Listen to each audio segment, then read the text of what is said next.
Boa noite, galera. Boa tarde para quem gosta de falar que é boa noite só depois que janta, depois que escurece muito aí. Eu sou o Norberto Almeida, um prazer imenso estar com vocês aí em mais uma live. Lembrando que as PEXs Live acontecerão às quartas-feiras, às 19 horas, sempre com assunto super interessante, com profissionais de mercado, com alta experiência, para a gente trocar muitas ideias legais. Hoje, a gente vai falar de uma coisa muito simples, né, de pessoas, né, de performance, de desempenho, que é sempre muito fácil tratar pessoas, né, e falar de desempenho, falar de performance. Antes, quero que vocês aí sempre acompanhem a gente nas redes sociais, tá bom? Vou colocar aqui nos comentários as nossas redes sociais para vocês acompanharem aí sempre.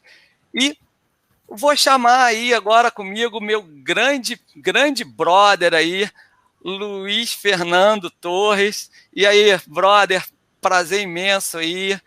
Tá saudade de você já há algum tempo que a gente não se encontra aí, né? Luiz, aí para quem não conhece, é PhD em Business Administration, é CEO da Two Towers, ele é criador do Evoke, que a gente vai falar um pouquinho aqui na nossa live também, e um pesquisador, né, de performance, de desempenho. Ele vai explicar a diferença aí para a gente, de pessoas, de indivíduos e principalmente de equipe, né? Então, Luiz, dá um alô para todo mundo aí, dá um oi aí, uma boa noite, fala um pouquinho sobre você para a gente começar esse bate-papo aqui. Olá, galera, meu nome é Luiz Torres, como o Norberto acabou de falar, né? Bom dia, boa tarde, não sei que momento você está me vendo, em que lugar do Brasil, do mundo você está me vendo, sejam todos bem-vindos aí.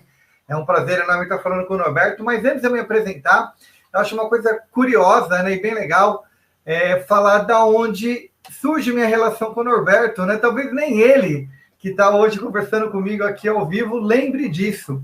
Mas em 2002, quando eu ainda nem trabalhava com ele e tal, ele trabalhava numa empresa chamada IEL, hoje é uma empresa puramente americana, ela estava no Brasil, e ele era um dos sêniors, gerente no Rio de Janeiro, e sênior em treinamento no Brasil todo.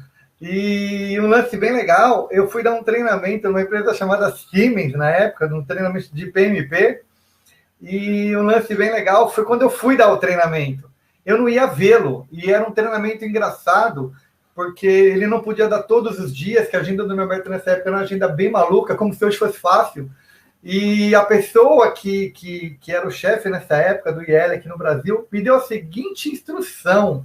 Ele falou, olha, você vai fazer um treinamento casado com um dos especialistas nossos de maior renome hoje dentro do IEL, um dos maiores conhecedores do PMP, né? Então você tem uma responsabilidade muito grande, porque ele dá uma parte do treinamento e você dá outra.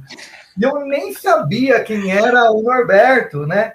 E eu fui dar o treinamento para essa turma, e a parte mais curiosa é que quando eu terminei meu treinamento, eu fiz uma sacanagem, sem conhecer o Norberto, com ele, deixando a turma preparada para quando ele chegasse, para fazer uma puta sacanagem com ele do treinamento. Então foi ali nos idos de 2002, e eu demorei pelo menos acho que uns 3 meses para conhecer o Norberto pessoalmente. E o Norberto, eu tenho uma gratidão muito grande por ele, né? Hoje ele está me entrevistando, falando comigo, me conhece e tal, mas assim, queria deixar aqui gravado, né, para que todos saibam que o quanto eu sou grato, não só pela amizade que eu tenho com ele, mas ele foi o professor que me levou para a FGV há quase 10 anos atrás. Ele é o culpado, né? Se hoje você tem aula na FGV comigo e acha que é uma droga, a culpa é totalmente dele. Ele é o responsável por isso, né? Então, minha gratidão aqui ao Norberto, né, de ter sempre acreditado no meu trabalho, sempre ter acreditado em mim, né? Então, hoje eu tenho PhD, faço meu doutorado em psicologia, né? Estudo resiliência, comportamento humano. Basicamente, o que eu estudo é uma coisa chamada desenvolvimento humano. E a pergunta que me move quando eu falo a palavra desenvolvimento humano, para você que fala, pô, mas desenvolvimento todo mundo estuda.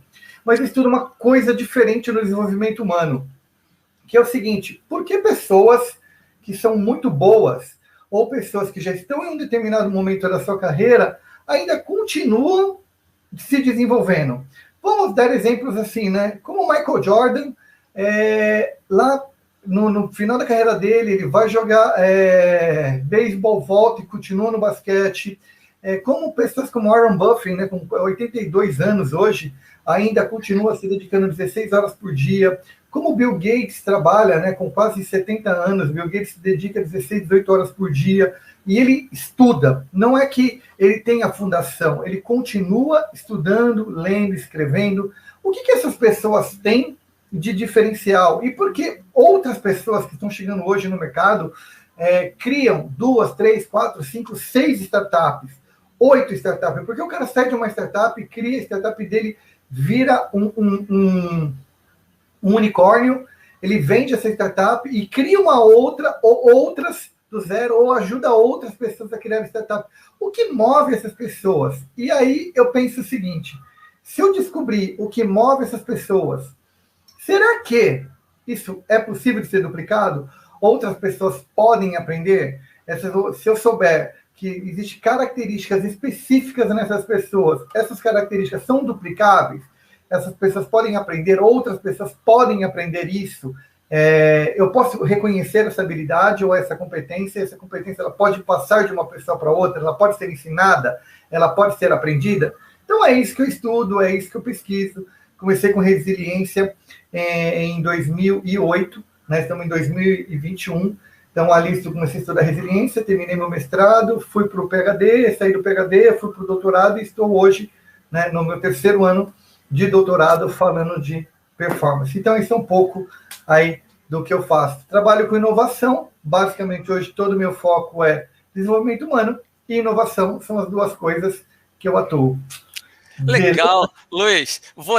Eu lembro dessa brincadeira, eu cheguei para a turma, comecei a explicar, aí a galera falou, não sei o que é isso, professor, e falava outra coisa, não sei o que é isso. Falei, caraca, o que o Luiz falou para essa turma, né? Eu já estava irritado com ele, queria matar ele, né? E aí a turma depois falou que era uma brincadeira, quase matei ele. Ó, estamos aqui com o nosso querido Becker. Becker, obrigado aí, cara, meu irmãozão aí também. Vai estar aqui com a gente, vou agendar com ele para uma live também, não podemos perder nosso pianista, nosso professor, nosso diretor, nosso especialista em educação no Rio de Janeiro e no Brasil. Temos a Grazi também. Grazi, você que é psicóloga, mete uma pergunta difícil para esse cara aí, tá? Grazi de Petrópolis lá, mete uma pergunta difícil para esse cara aqui, porque ele está se achando psicólogo agora, né? Agora estou me achando. Agora estou me achando um perfeito psicólogo. Galera entrando aí também, André Kim. Pessoal, deixa eu te fazer uma pergunta, Luiz. A gente está falando de alta performance, né? Que é um título aí muito falado, muito conhecido e muito desejado pelo mundo corporativo, né? Mas o que é isso? O que é alta performance? Isso é uma habilidade? O que é isso? Ativo, né? Mas o que é isso? Então, atualmente, né, quando nós usamos a palavra alta performance hoje, no dia a dia, o primeiro momento, quando eu comecei a estudar isso, a primeira coisa que colidiu, né, o primeiro contato que eu tive da palavra performance ou alta performance é a palavra desempenho. Quando você traduz do inglês para português, né, performance de inglês para português, ela claramente é uma palavra desempenho. Só que o que aconteceu ao longo dos meus estudos foi o seguinte: eu percebi que a palavra desempenho, ela sempre é vista, né, na maioria dos estudos brasileiros, como uma avaliação, como uma métrica, como todos os estudos que falam de desempenho no Brasil, todos eles sempre vão considerar a palavra desempenho como uma avaliação muito pontual ou muito considerada como uma comparação, né, de algo com alguma coisa.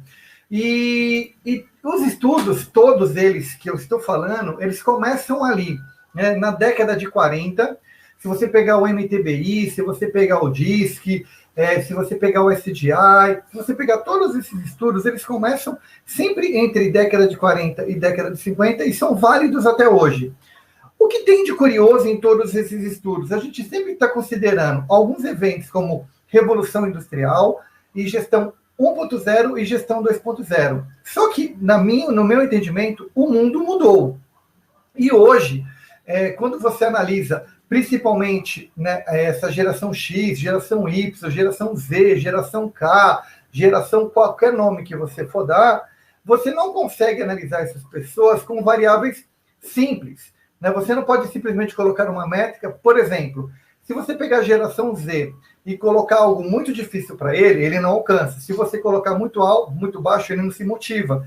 Então, como que você vai falar que uma pessoa da geração Z tem ou não tem performance? Né? Como é que você mede isso? E, curiosamente, os estudos japoneses ou estudos chineses, que são pioneiros nisso, eles têm algumas ferramentas que chamam assim High Performance Working System. E eles são pioneiros nesses estudos, criando ferramentas de análise de performance. Então, a primeira coisa que eu gostaria que as pessoas que ouvem isso entendessem: desempenho é diferente de performance. Mais para frente, eu vou falar um pouco com mais clareza sobre isso, mas a primeira coisa que a gente vai começar a distanciar é a palavra desempenho é uma coisa e performance é uma outra coisa. Quando eu falar análise de performance, eu vou analisar um conjunto de competência e um conjunto de habilidades. E desempenho é normalmente uma métrica, ou uma análise, ou uma avaliação de algo. Por exemplo, aquela ferramenta Feedback 360. Né? Ela vai comparar você com o José, né? Como uma pessoa te avalia de cima para baixo, mas deixa de ser uma avaliação, que ela vai te dar um score de 0 a 5. A ownership, o quanto você conhece do negócio, né? Então, sempre é uma métrica de avaliação. Quando você está na escola, né, qual é o seu desempenho na escola? É sua nota. Então, se eu, entre aspas, né, se eu colar no dia da prova, se eu tiver uma habilidade muito boa de, durante a minha prova, colar sempre, eu vou sempre ter nota 10. Então, o meu desempenho vai ser um desempenho alto. Então, a minha escola vai me olhar como se eu tivesse um bom desempenho, ou se eu tivesse uma boa performance, mas o que eu tenho de bom mesmo, eu sei colar. Né? E no esporte, né? No esporte, quando você fala que você tem um bom desempenho no esporte, nada mais é do que, ao longo de um período bem longo, você treina. Então, o desempenho do esporte, ele não é uma coisa muito... É uma avaliação muito mais associada ao teu treinamento, né, o quanto você treina, horas de treinamento por um período curto de exposição, sei lá, vamos considerar as Olimpíadas, né? Arremesso no martelo, você fica 10 meses treinando martelo para dar 3 arremessos de martelo, né? Então, naquele momento, você teve quem tiver medalha ouro, prata e bronze, teve alto desempenho ou médio desempenho. Então, mas aí está associado ao teu treinamento. Então, é nessa direção que a performance caminha. Espero estar explicando mais ou menos aí o que significa. Legal, bacana, interessante aí, né? O desempenho é como se fosse, quando a gente fala um KPI, né? Um Key Performance Indicator, na verdade é uma performance ou é um desempenho, né? Que no Brasil a gente acaba traduzindo por um indicador de desempenho, então, né? Talvez seja... Exatamente, todas essas ferramentas, eu acho que elas vão ficar sempre no universo do desempenho, né? As organizações, elas ficam no universo do desempenho. Porque o que é desempenho? É maximização de recurso. O quanto mais eu faço, com quanto menos. Né? Então, eu quero maximizar. A maximização de recurso nada mais é, Norberto, dentro de uma organização, tanto é que se você pegar os principais PLR hoje das empresas internacionais, o que elas estão fazendo? Elas estão associando o teu PLR a 2 variáveis. O quanto do ano passado para esse ano o meu resultado aumentou e quanto meus custos diminuíram. Então, hoje, o teu resultado ele é sobre 2 variáveis. O nosso resultado positivo em vendas aumentou, nós vendemos muito mais. Mas isso é uma métrica. Aí nós temos a segunda métrica, que é o quanto nós reduzimos em custo. Então, não é só hoje alcançar o resultado, mas é o quanto eu também fui competente na redução, ou seja, fiz menos ligações, tomei menos cafezinho, economizei em passagem aérea, gastei menos em hotel, ou seja, fazer mais com menos. Isso é uma análise de desempenho. Já para os seres humanos, a gente vai olhar os seres humanos com uma outra variável. Legal, Luiz. E aí, falando assim, né? Eu acho que deu para dar uma visão boa de performance e desempenho, mas qual é a diferença que você fala entre pessoas de baixa performance e alta performance? E a emendo também, existem algumas habilidades que a gente precisa desenvolver para alcançar essa alta performance? Qual é a diferença entre a de baixa e a alta? E o que a gente precisa fazer para desenvolver essa alta performance? Que eu quero entrar amanhã já nessa brincadeira aí.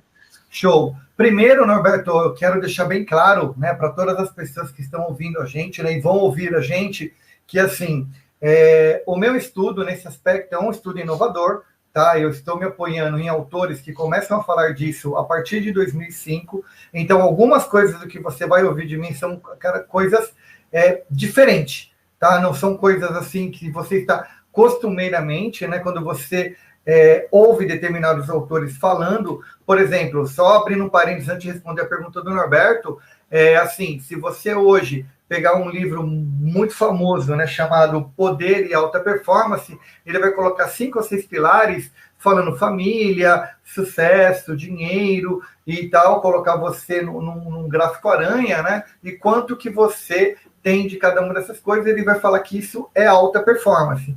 Eu, no meu estudo, eu não reconheço isso como alta performance, eu reconheço isso como desempenho. Mas como que é ter alta e o que é ter baixa performance?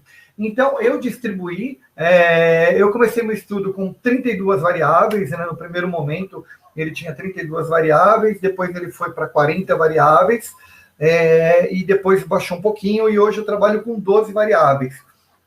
Nessas 12 variáveis, eu agrupei essas 12 variáveis, né, em 3 grandes grupos, que na academia eles têm um nome diferente, né, para efeitos de estudo, mas para o mercado eu uso o nome de competências cognitivas, competências relacionais e competências socioemocionais. Dentro de cada uma delas eu vou apontar 4 competências específicas dentro desse universo, e o quanto você pontuar dentro dessas competências, né? Então existe uma ferramenta, né? um assessment, por assim dizer, que eu desenvolvi, que ele, você, dentro desse universo, você pontua, né? Você vai responder uma afirmativa, então eu não faço uma pergunta, não é um gráfico Likert, então o quanto você estaria... deixa eu achar uma palavra mais adequada, né? O quanto você estaria disponível em cada uma dessas circunstâncias. As perguntas são bem genéricas, né? Então não são perguntas técnicas do tipo faça um cálculo, uma fatoração. Você está saindo de casa, caiu uma árvore na sua frente, o que você faz? Então responda isso com a maior naturalidade possível, porque a minha ferramenta, ela não busca analisar comportamento. Eu sempre tento analisar motivação. Então, comportamento é como eu me adapto em determinados cenários. Motivação é o que eu sempre vou fazer em qualquer condição, né? E o baixa performance, o que eu chamo de baixa performance, não é uma característica negativa. Isso que é muito importante pontuar no meu estudo. Ter baixa performance no meu estudo não é uma coisa ruim, né? Você fala, nossa, no gráfico do Evoque, eu sou um baixa performance, nossa, vou me cortar os pulsos. Não, é que dentro das competências que eu estou apontando, você ainda não desenvolveu algumas dessas competências. Porque as competências que eu estou falando hoje são competências pouco discutidas. Vou falar uma, relação com o medo, né? Flexibilidade cognitiva. Então, são competências que você não estuda na escola diariamente. Você não vai lá na escola e fala assim, hoje vamos ter uma disciplina que fala de relação com o medo. Vamos ter uma disciplina de flexibilidade cognitiva. Flexibilidade cognitiva é estudada a partir de 98. E eu estou falando dessa competência agora. Então, são competências que elas não estão aí o tempo todo. Então, algumas vezes, eu não tive contato com essas competências ainda. Então, ter baixa performance no meu estudo é sinônimo que as suas motivações são motivações de uma pessoa que trabalha motivada por algumas outras coisas que não os altas performance. Os altas performance têm uma motivação específica. Por exemplo, todos nós vamos criar uma startup? Todos nós vamos montar um negócio? Todos nós iremos abrir um negócio? Não, alguns de nós não. Né? Então, essa é uma característica quando a gente fala de uma alta performance. Todos nós somos Michael Jordan? Não, então o Michael Jordan ele tem algumas características que eu não tenho. Né? Então, todos nós somos Warren Buffett? Não, porque esses caras têm umas características que nós não temos. Então, essa é a diferença. Então, ser uma alta performance, ser orientado a resultado, que no meu estudo eu vou chamar você de orientado a resultado, orientado a propósito e orientado a motivação. Então, cada um deles tem uma característica predominante. Legal. O Becker fala assim, muito se fala de equipes de alta performance, mas vejo como um primeiro desafio da gestão transformar grupo em equipe. Como você entende essa questão? Grupo versus equipe de alta performance? Olha, Becker, primeiro, é sempre bom perguntas deste nível, né? Quando você já começou a fazer uma pergunta de um nível bastante inteligente, né? A diferença entre grupos e equipe, né? Notoriamente, né? Lembre-se, tá? Que é muito importante, uma das dúvidas que as pessoas têm eu quero ser uma equipe. Lembre-se, grupos são tão importantes quanto equipe. Tá? E tem situações que grupo é relevante, tem situações que equipe é relevante. Por isso que no WhatsApp chama-se grupo do WhatsApp, não chama equipe do WhatsApp. Na igreja chama-se grupo da igreja, não é equipe da igreja. Né? Então, só que as empresas sempre elas acham que elas têm que criar equipe. Nem sempre é necessário você criar uma equipe. Um grupo, às vezes, vai dar tão conta bem do problema como uma equipe. Às vezes, criar uma equipe não é tão bom quanto você ter um grupo. Em rock, grupos de rock, você tem um grupo, não é uma equipe de rock. Chama-se grupo. Né? Por quê? Porque tem características de grupo, e sempre vai ser grupo. Né? Então, os estudos de grupo e equipe começam na Revolução Francesa. Né? O que é um grupo? Como que uma pessoa consegue motivar outras pessoas para o mesmo objetivo? Essa é a característica de um grupo. Como que a minha motivação se torna maior do que a sua motivação? É daí que surgem os grupos. Né? Como que você leva uma pessoa a motivar outra? Quando você tem uma equipe, ela vai ter 3 variáveis diferentes. Né? Algumas variáveis vão se aumentando no grupo. Tá? A diferença de uma equipe, de um grupo para uma equipe, é como as variáveis se somam. Mas as equipes de alta performance, né, que hoje, alguns lugares, a gente vai chamar esses caras dos squads, e até já te chama a atenção, antes, na live da semana passada, teve aqui na PEX, a PEX entrevistou um cara bem legal, chamado Randall, e ele falou de umas coisas bem legais, que são as tribos, né, e falou também dos squads, então vale a pena, se você depois quiser saber um pouquinho mais de tribos, squads, grupos e equipes, é uma live anterior, também dá um toque disso. Mas existe uma característica que hoje algumas pessoas querem esses famosos squads. O que é o squad e por que ele recebe esse nome? Squad é uma abreviação de esquadrão, né, e é criado pela Polícia Tática Americana. Essa palavra surge na Polícia Tática Americana, né, e final dos anos 60 e início dos anos 70, que é uma visão tática. Então, quando você fala tem uma equipe de alta performance, nada mais é do que você vai ter uma equipe que tem uma visão muito tática e específica sobre o problema. Então, são pessoas que vão ter uma forma e uma abordagem estratégica, mas além da estratégia, vai ter uma visão específica sobre o problema. Então, nem sempre uma equipe que se der muito bem com o que eu estudo nem sempre, quando eu crio uma equipe focada numa determinada solução ou num determinado contexto, ela vai ser bom no próximo. Ou ela vai lidar com todos os problemas com a mesma característica. Porque lembre, a equipe é a soma de múltiplos talentos. Só que tem hora que o problema muda de cenário. E quando o problema muda de cenário, os talentos também têm que ser outro.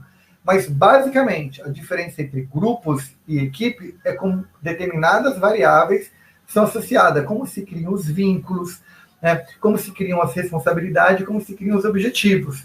Né? Então, essas variáveis é que vão fazer. E os grupos de alta performance é quando eles têm uma visão tática e estratégica, além das equipes normais. Luiz, e muito se fala, né, e eu também acho importante aí, mas queria ver a tua visão, a questão de propósito, né? Propósito de vida, propósito profissional, e as pessoas às vezes, né, não entendem que precisa mudar um pouco o seu propósito, ou às vezes tem medo de errar, né, nessa mudança. Como é que você enxerga isso? Como é que as pessoas podem, né, fazer essa transição de uma forma mais suave na nave? Legal. Quando eu pensei, né, lembrando, né, que tudo isso que vocês estão vendo do Evoque, ele surge na academia, né? Então, quando eu comecei a criar o Evoque, a primeira coisa que eu comecei a estudar, fui direto para o doutorado, para ter orientação e fazer isso através de uma pesquisa e entender melhor como as variáveis se falavam e tal, e isso tem tudo um estudo estatístico, e todas as minhas variáveis, elas se falam através de um modelo estatístico chamado fatoração e regressão, e eu uso uma técnica chamada TRI, teoria de resposta ao item, que dá um índice, né, para cada uma das questões, se elas realmente respondem a minha pergunta ou não. E todas elas dão um índice muito alto, então por isso que a minha ferramenta se valida. Mas, com relação a essa pergunta em específico, quando eu comecei a pensar essa ferramenta, e quando eu comecei a falar de competência, porque eu usei a palavra competência e não habilidade, e criei todos esses conceitos, uma das coisas que eu mais percebia, principalmente em um tipo específico do alta performance, é um cara que é o orientado a propósito. Os orientados a propósito, que são um estilo de alta performance, eles têm uma característica, quando eles olham para um problema, e um dos modelos de orientado a propósito são pessoas como Bill Gates, são pessoas tipo Bill Gates, Elon Musk. Não, Elon Musk não é resultado, é o outro lá, o Zuckerberg. Tanto é que o Zuckerberg não se relaciona com o Elon Musk exatamente assim como o Elon Musk não se relaciona, porque eles veem o mundo de forma diferente, né? O propósito vê o mundo diferente do resultado. Qual a diferença das pessoas orientadas a resultado? Quando eles veem um problema, eles olham para o problema e eles não querem resolver o problema. Eles querem se tornar pessoas melhores para resolver os problemas. Então, eles olham o problema, primeiro eles aprendem, depois eles resolvem o problema. Eles têm uma habilidade de olhar para o problema, e não interessa o tamanho do problema, eles vão estudar, melhorar e voltam e resolvem o problema. Que eles querem que o problema nunca mais volte. Então, eles sempre resolvem o problema de uma forma ampla e complexa.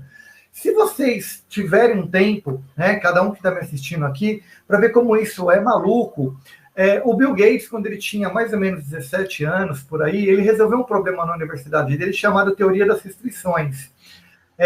O que é isso? Várias salas de aula iam ter aulas e tinham que cruzar o campo e as aulas aconteciam em salas diferentes. Como que várias pessoas cruzam o campo ao mesmo tempo, fazendo várias aulas nos mesmos horários, e consegue, dentro de uma janela de horário fixa, ter várias disciplinas, e sabendo que eu não faço essa, eu não faço aquela, se eu ocorrer, não pode ocorrer aquela, e se aquela tiver ocorrendo, essa não pode ter, porque o professor não pode, porque se o aluno não estiver aqui, o aluno não está lá, e se essa sala está sendo usada, aquela não pode. Isso chama-se teoria das restrições. Ele pensou isso quando ele tinha 17 anos e fez isso em papel. Esse mesmo problema aconteceu com ele 55 anos depois, para ele resolver o problema de como vacinar as pessoas da malária. Então, ele já tinha esse modelo matemático na cabeça. Então, quando surgiu isso para ele resolver a malária, ele usou a mesma teoria da restrição, mas num modelo muito mais alargado, utilizando isso praticamente no país inteiro, considerando todas as variáveis: logística, clima, pessoas, transporte. Então, essas características, né, quando a gente fala de o que é propósito, para essa pessoa é uma coisa. Porém, algumas outras pessoas entendem propósito como dinheiro. Outras pessoas, propósito, realização. Por isso que na minha fórmula do Evoque, eu digo que a alta performance, ele se orienta ao propósito.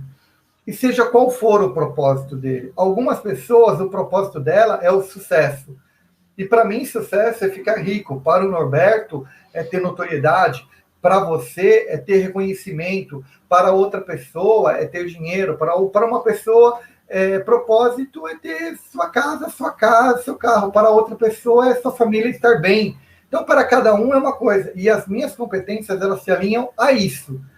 Se você desenvolvê-las, independente de qual é o seu propósito, vai se alinhar. Porque a fórmula final, ela diz o seguinte: propósito pessoal ou propósito organizacional, mas fundamentalmente o que você chamar de propósito. Então é isso que as competências se alinham. Legal, Luiz. Aí você está falando do Evoke toda hora aí, e queria que você falasse um pouquinho o que é o Evoke, como é que as pessoas podem ter acesso ao Evoke aí, como é que elas se beneficiam, qual é o objetivo do Evoke aí no mundo pessoal e organizacional.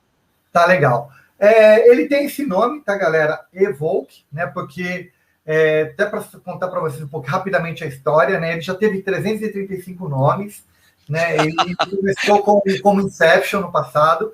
E por que começou como Inception? Por causa do filme, tá? Sendo bem franco para vocês, aquele filme lá, A Origem, lá que tinha o Inception, que você plantava uma ideia na cabeça da pessoa, no fundo da memória dela, aquela ideia ia reverberar para sempre. E eu falei, nossa, eu vou plantar uma ideia na cabeça das pessoas, essa ideia vai reverberar. E essa era a ideia, né? Aí a palavra Inception já estava registrada por direito de patente, eu não podia, e aí eu busquei a palavra Evoke. Só que se vocês entrarem no site, vocês vão ver que o Evoke tem um TM, né? E vocês vão falar, nossa, é trademark, ele registrou o nome. Sim, o Evoke é registrado, mas aquele TM não é de trademark. Aquele TM é de Think Model. Porque evocar, né, a palavra evoke vem de evocar algo que sai de dentro de você para fora, é nada mais, nada menos que um modelo de pensar. Então, o Evoke é um modelo de capacitação que busca elevar e potencializar o que eu chamo de função performance, ou o que elevar e potencializar as capacidades, né, e competências que você tem dentro de você. E o primeiro passo que você pode fazer para ter contato com o Evoke, a primeira coisa, é entrar no meu site, né, e fazer o assessment. Né? O primeiro passo seu é fazer o assessment. Então, o Evoke está para fazer o assessment, o Evoke fica num domínio específico, tá? Que é o Equipe 10X. Esse que o Norberto está colocando agora é o meu site principal, tá? Mas para fazer o assessment, quando você clicar lá em cima do meu site, vai ter uma opção, né? De você ou fazer o assessment ou conhecer do curso, tá? Onde fica o assessment, ele fica num outro domínio, então o domínio também é registrado, e é um domínio seguro, que é Evoke, equipe10x.com/Evoke, tá? É o mesmo domínio, tá? Só que tudo que foi Equipe 10x eu registrei, e porque chama Equipe 10x, tá? Porque 10 elevado a x é uma curva exponencial, tá? Quando você cata 10 e eleva a x, ele vira uma curva exponencial. Então, por isso que eu registrei esse domínio e não registrei o domínio do Evoke, né? Eu preferi registrar um domínio que fizesse sentido no meu objetivo maior, que é elevar a competência e a capacidade das pessoas, né? Tornar as pessoas equipes mais fodásticas. Né? Essa é a ideia do Evoke aí, tá? Então, ele eleva a função performance. Então essa é a ideia de capacitar as pessoas aí. Beleza? Legal, Luiz. Eu quero tratar um tema contigo também aí, que arranca nossos cabelos, né? Arrancar cabelo, acho que eu não vou ficar careca, não, né? Mas começa a ficar grisalho, não sei o quê. Mas vem esse negócio de inteligência artificial aí, né? E eu tenho uma pesquisa aí da PricewaterhouseCoopers, né? A PwC, que 67% dos executivos acreditam que a alta performance vai, né, se beneficiar com a inteligência artificial para produzir melhores resultados para o ser humano. Como é que você enxerga isso? Porque está todo mundo com medo, a inteligência artificial vai assumir os nossos papéis aqui. Como é que você enxerga isso aí? Beleza. Norberto, isso talvez seja a coisa que mais... Você sabe que uma das disciplinas que eu dou na FGV, né, talvez seja essa mesma disciplina também, que chama-se Tendências em Gestão de Projeto. Eu gosto muito dessa palavra tendências, né, porque tudo que a gente acredita que vai ocorrer, a gente erra em gênero, número e grau, né? Tudo que se alguém fosse falar de alguma tendência em janeiro de 2019, ia errar monstrualmente, né? Porque a gente jamais imaginaria que havia pandemia e fazer o que fez. Mas, quando eu falo do que está acontecendo, eu vou olhar nos últimos 10 anos o que aconteceu, né? O que o IA fez, né? Tanto é que a gente tem muito pouco de IA, a gente tem muito mais de machine learning e redes neurais, né? O que mais cresceu realmente no mundo, né? Se a gente perceber o que o óculos virtual está fazendo hoje, né? Esses óculos de realidade virtual está fazendo, e o próprio investimento que o Zuckerberg, né, fez a partir de novembro, ele fez um investimento infinitamente alto em realidade aumentada, que é o que vai vir fortemente agora para esse primeiro e segundo semestre, vai ser realidade aumentada, porque o hardware ainda era um hardware caro, mas está se tornando um hardware muito barato. Muito barato não, está começando a se tornar um hardware barato. Mas o que é tudo isso que eu estou falando e o que a PwC está querendo dizer? O que o mundo está precisando, e eu vou que surge exatamente nesse momento, é que quando a gente fala assim, o robô vai tomar o lugar, sim, o robô vai tomar o lugar de todas as pessoas que acham que mandar e-mail, receber e-mail é importante, fazer planilha de Excel utilizando PROC-V, ou fazer uma pivot table, isso é o teu diferencial competitivo. Ou se você acha que essas habilidades, né, de saber mexer no Word ou fazer uma busca no Google é uma habilidade competitiva. Se você acha que isso é uma habilidade competitiva, você realmente é uma pessoa que, num curto prazo de tempo, você vai sair do mercado. Isso é óbvio, né? E todo mundo sabe, né? O assessorista sumiu do mercado porque para que uma pessoa sentada numa cadeira apertando um botão, né? Hoje, por incrível que pareça, nem mais o botão tem. Você não tem nem mais o botão dentro do elevador. Tiraram o botão de dentro do elevador, o botão está fora. Daqui a pouco você vai chegar e vai falar e o elevador vai te levar para o lugar onde você queira. Nem o botão mais vai ter. Né? Então, o que está acontecendo hoje no mundo? O mundo está pedindo gente competente, ponto. Isso é o que o mundo está pedindo. Né? Gente com competências diferenciadas. O mundo está pedindo gente que faz. Não adianta mais você ser um gestor. Né? Uma coisa que poucas pessoas sabem, né? Se hoje você for trabalhar na Netflix, uma curiosidade da Netflix é que um gestor na Netflix ganha menos do que a equipe que ele gerencia. Um gestor do LinkedIn ganha menos do que a equipe que ele gerencia. Porque essas empresas entendem que gerenciar é um cargo que eu posso contratar qualquer pessoa, mas gente que faz é mais difícil achar.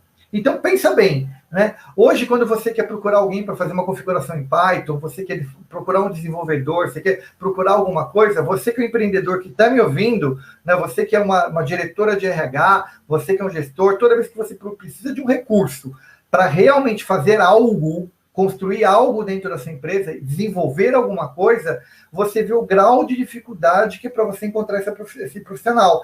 Mas quando você procura o pseudo-gestor, o cara que fala para onde o piano vai, todo mundo fala para onde o piano vai, mas quem literalmente carrega o piano e coloca o piano nas costas e leva o piano, cada vez menos a gente está encontrando esse profissional. Né? Eu vou fazer uma piadinha ingrata, né? Mas toda vez que eu preciso de um engenheiro civil, quando eu coloco uma placa, preciso de engenheiro civil, aparece 3.500 engenheiros civis. Mas quando eu falo preciso de um pedreiro, eu não acho um pedreiro. Né? Eu não acho um cara para rebocar a minha parede, eu não acho um cara para sentar um azulejo na cozinha, porque esse profissional não tem. Esse profissional, quando você acha, ele cobra caro e a agenda dele está lotada. Por quê? Porque é um profissional que faz. Não estou desmerecendo de forma nenhuma os engenheiros falando que engenheiro é barato, acho engenheiro em qualquer lugar. Não, são 6 anos de faculdade, é complexo demais, é um esforço muito grande para você ser engenheiro. Tem engenheiros, claro, que têm uma excelente competência, que são engenheiros que fazem, mas eu espero que você entenda a comparação que eu estou fazendo, né, daquele profissional que é gestor, né, que ele só fala e ele não sabe fazer. Na hora que a equipe fala assim, senta aqui e faz. Eu vou só dar um exemplo para vocês aqui, que poucos de vocês sabem disso, tá? O Norberto, ele tem um dos conhecimentos, assim, que poucos sabem aqui, mas ele é um dos caras mais competentes num software chamado Project, né? E ele sabe coisas do Project, brincadeiras que o Project faz, que assusta qualquer pessoa. Quando você está fazendo aula com ele de Project, e um aluno vira assim, professor, mas eu queria que o Project tal, não sei o quê. Ele faz umas mágicas no Project, cria relatórios, ele é o nível mais alto, né, na Microsoft dentro desse aplicativo. Então, se amanhã ele está falando com a equipe dele, ele precisa que seja feito algo no project, não interessa se é o project server, se é o project standalone, ele vai sentar com o funcionário dele e vai clicar no teclado, sendo um diretor, vai clicar no teclado e vai mostrar como é que chega exatamente naquele lugar. Primeiro ele vai ensinar, vai explicar, vai mostrar e vai fazer. Pelo caminho mais longo e pelo caminho mais curto. Então, esse tipo de profissional a gente já não está tendo mais. Né? Hoje as pessoas sabem poucas coisas, mas se você pegar os livros que ele já estudou, os livros que ele já viu, ele já pegou umas bíblias desse tamanho para devorar relacionados a project lá atrás, quando ele começou a falar de project. Né? E hoje as pessoas pegam um livrinho desse tamanho de project e falam, nossa, que livro enorme.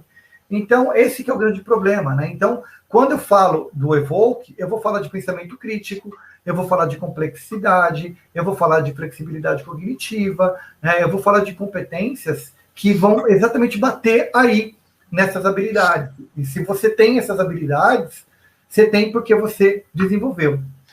Ó, vou fazer um registro aqui, tu vai apanhar. Eu tenho uma engenheira civil dentro de casa. Minha filha Kimberly, ela tá aqui na live, hein, ó. Ela não tá aqui do meu lado, então, não, mas... dizer, são todos os engenheiros civis, exceto a Kimberly, né? Que, né, então vou tirar um exceto aí, exceto a Kimberly, que além de linda, ela é uma das melhores engenheiras civis do mundo. Né? Legal, Luiz. A gente já está indo para 41 minutos de live. Aí, galera, quiser fazer pergunta, põe aí nos comentários que a gente passa. Vou te fazer... Tá dando retorno aí. Tá dando retorno aí. Fazer ao vivo é isso, né? O celular dele entrou aí, já volta já. Já. Eu fui fazer aquilo que era para eu ter feito no início, eu fiz agora. Eu entrei aqui só para ver como é que funcionava aqui, mas tá tudo bem. Então, beleza. E aí vou te fazer uma última pergunta aqui, tá? Aí se tiver mais alguma pergunta, o pessoal faz aí, a gente se despede, porque já temos 42 minutos aí, tá? Tá bom. Fala aí, quais são, né? Existe algum passo a passo aí para chegar a essa alta performance? Como é que eu viro uma pessoa competente? Que eu começo por onde? Eu faço a análise do Evoke primeiro, depois eu procuro a Grazi aí, eu procuro você, procuro alguém, um coach, que o nome o pessoal já não está gostando muito, coach. Como é que funciona isso? O que a gente faz para melhorar? É o seguinte, né? O Evoke, ele está em desenvolvimento, né? Até para que as pessoas saibam, né? Ele não é uma ferramenta pronta em si, não está acabado, não está terminado. Ele está na fase 2 dele ainda. Não sei em quantas fases ele vai ter. A gente está fazendo ainda alguns ajustes, assim, principalmente na interface comercial dele, para ele ficar mais agradável ao público, né? Porque academicamente ele responde, validado e tal, mas tem que ficar um pouquinho mais simpático, né? Então, o que eu recomendo? O primeiro passo seu é fazer esse assessment.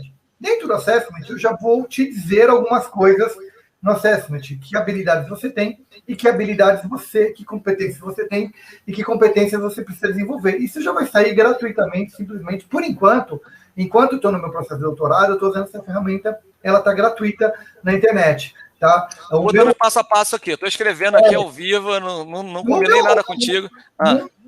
Provavelmente, depois, ao longo desse ano, em algum momento, essa ferramenta ela vai virar uma ferramenta paga e aí eu começo a dar devolutivo. O que acontece? Você vai preencher, né, o mesmo questionário que você preenche hoje, mas aí a devolutiva ela é uma devolutiva mais estruturada. E se eu te der essa devolutiva mais estruturada, eu faço uma coisa que hoje na internet não está fazendo. Ela está fazendo simplesmente uma devolutiva simples.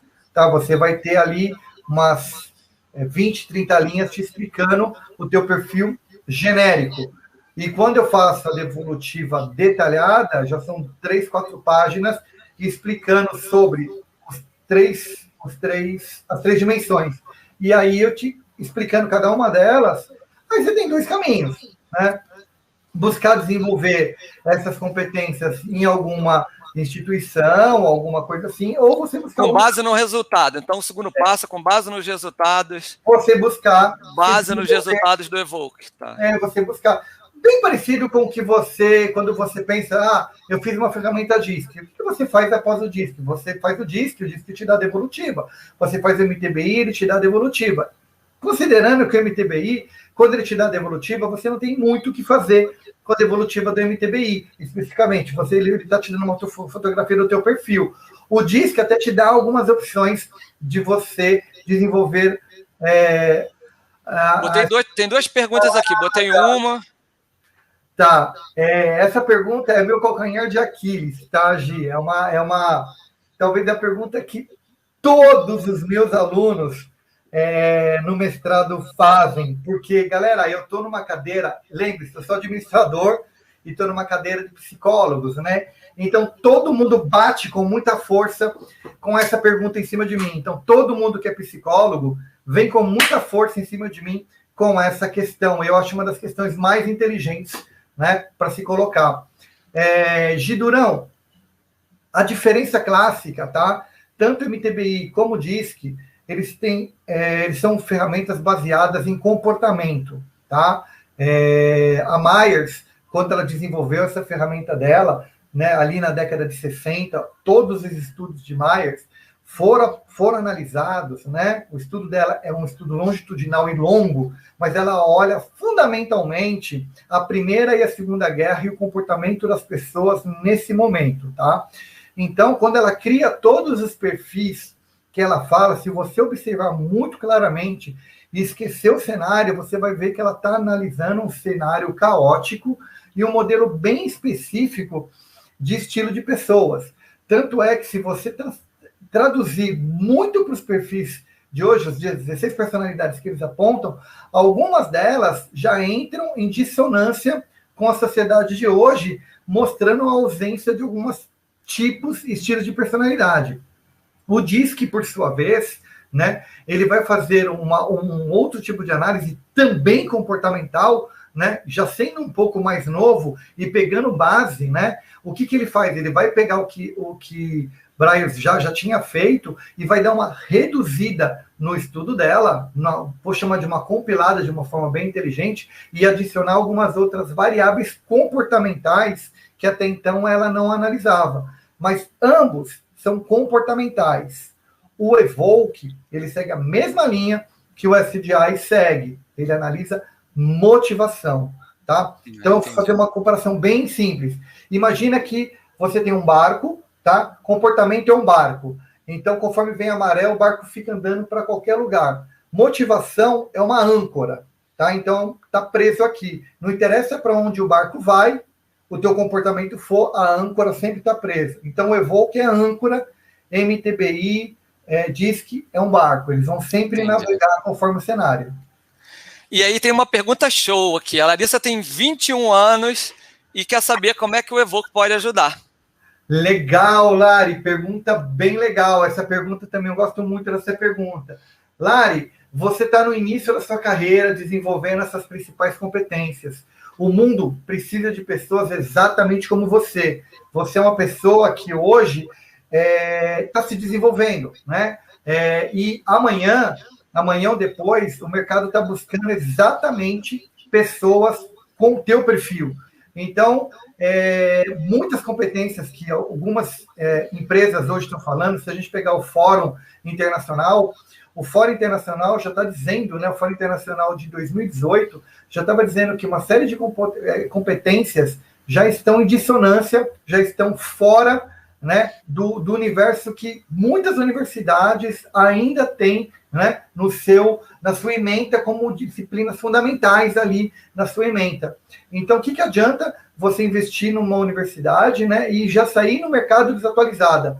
Então, o Evoke já vai apontar as principais competências que você precisa desenvolver e você já pode olhar para essas competências, ver as competências que você já tem em destaque, potencializá-las e buscar novas competências para que você amplie aí e cria sair, já se copiando até a palavra aqui da própria PEX, né? Aumente o seu portfólio de competências aí, ter um portfólio mais alargado de competências aí, reconheça que competências. Eu digo que o Evoke é competências do futuro, quando competências do futuro é a partir de 1990, a partir dos anos 2000, né? Então, não é nem tão futuro assim, mas são competências que até então ninguém olhava. Obrigado pela pergunta, Letícia, é uma pergunta bem legal. Obrigado mesmo.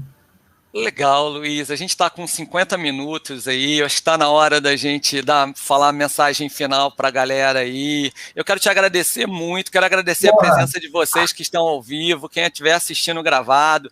A gente tem live basicamente toda semana, né? Às quartas, pode ter um evento ou outro que a gente não tenha, mas geralmente às quartas-feiras, às 19 horas. Semana que vem será com o meu amigo Aldo Pires aí, fantástico também. E marca aí, se inscreve no nosso canal aí, aperta o sininho, né? Aqui em casa a molecada fala assim, se inscreve no canal, aperta o sininho aí, vai deixando teu like. É assim que a molecada faz. Aqui tem um de 9, um de 7 que faz isso aqui. A Gi fez uma outra pergunta aqui rapidinho, você não mencionou ser psicólogo, o que te dá notoriedade para falar de alta performance ou dizer, ih, caramba, aí, quero ver agora. Tem pessoas que chutam mesmo, né? Isso daí também é outra questão que no meu doutorado, até para explicar um pouco disso, né? No meu doutorado, eu estou na cadeira de psicologia sem ser psicólogo, né? Então, no doutorado eu sou administrador e o meu doutorado faz interface com 3 áreas, né? Psicologia, sociologia e administração. A parte mais legal que realmente surgiu de eu aplicar o Evoke foi exatamente essa, não ser psicólogo, tá? Isso permite que qualquer outra pessoa, né, amanhã ou depois, que queira aplicar o Evoke, possa aplicar, tá? Se eu fosse psicólogo, nenhuma outra pessoa poderia aplicar o Evoke que não fosse psicólogo, né? Então, o Evoke seria protegido pela patente, né, pela proteção do CRP, Conselho Regional de Psicologia, e ele estaria protegido por uma série de regras, né? E, fundamentalmente, para que eu pudesse validá-lo, eu teria que validá-lo dentro do universo da psicologia e ele teria um outro processo de validação, não só simplesmente um processo de validação científico, ele teria que ter um processo de validação pela psicologia também, seguindo outras diretrizes. E, assim como diz que o MTBI também não tem essa validação pelo universo da psicologia, ele só tem a mesma validação que o meu, permitindo que qualquer pessoa possa aplicá-los, não exigindo que você seja um psicólogo aplicando ele. Se eu não me engano, diz que é o único que exige, né? Porque a partir dos anos 90, ele foi submetido, porque ele já estava há muito tempo no mercado, e aí ele foi submetido e isso mudou no DISC, tá? Mas isso eu não pretendo fazer com a minha ferramenta, eu pretendo que a minha ferramenta seja uma ferramenta aberta, permitindo que outras pessoas possam, no futuro, aplicá-las.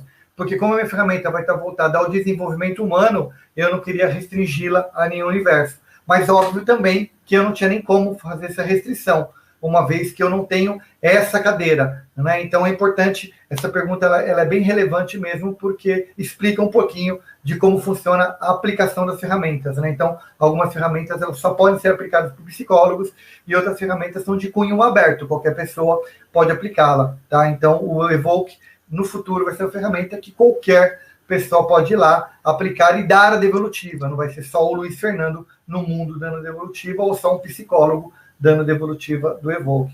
Legal, Luiz. Se você quiser certificar na ferramenta, você vai poder dar a devolutiva uma vez sendo certificado. Show, Luiz. Excelente a explicação. Também não sabia dessa, não.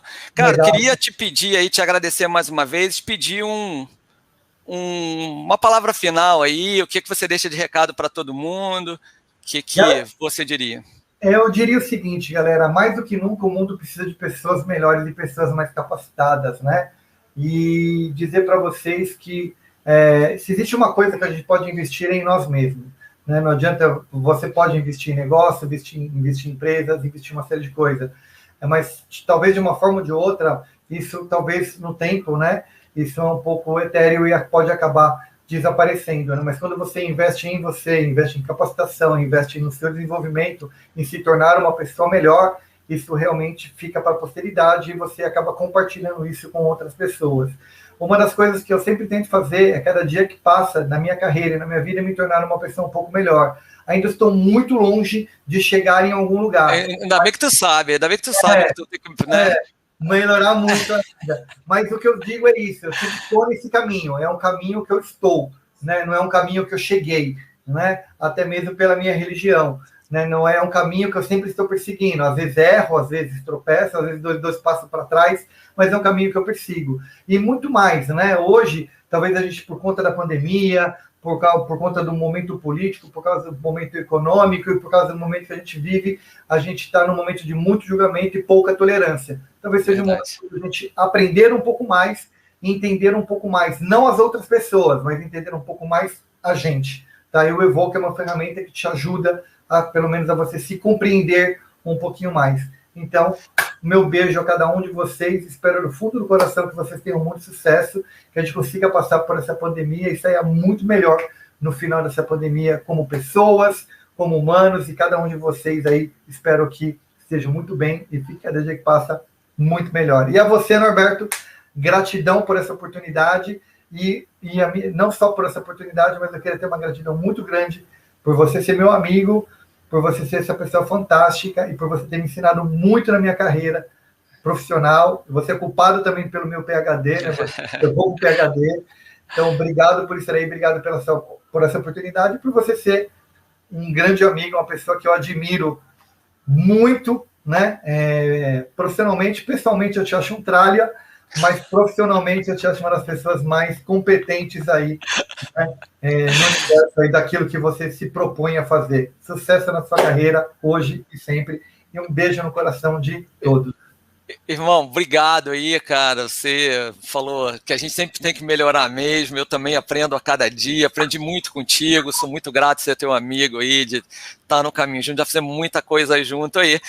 E chegou a hora da gente finalizar, infelizmente. Obrigado, Becker. Obrigado a todo mundo que estava presente aí. E o Gico botou comentário aí, a galera acompanhando, tá? Quarta-feira que vem tem mais. Não esquece de se inscrever no nosso canal aí também e acompanhar a gente nas redes sociais aí. Um abraço, obrigado aí e sucesso para todo mundo. Fiquem com Deus aí, tá? Até a próxima. É doido.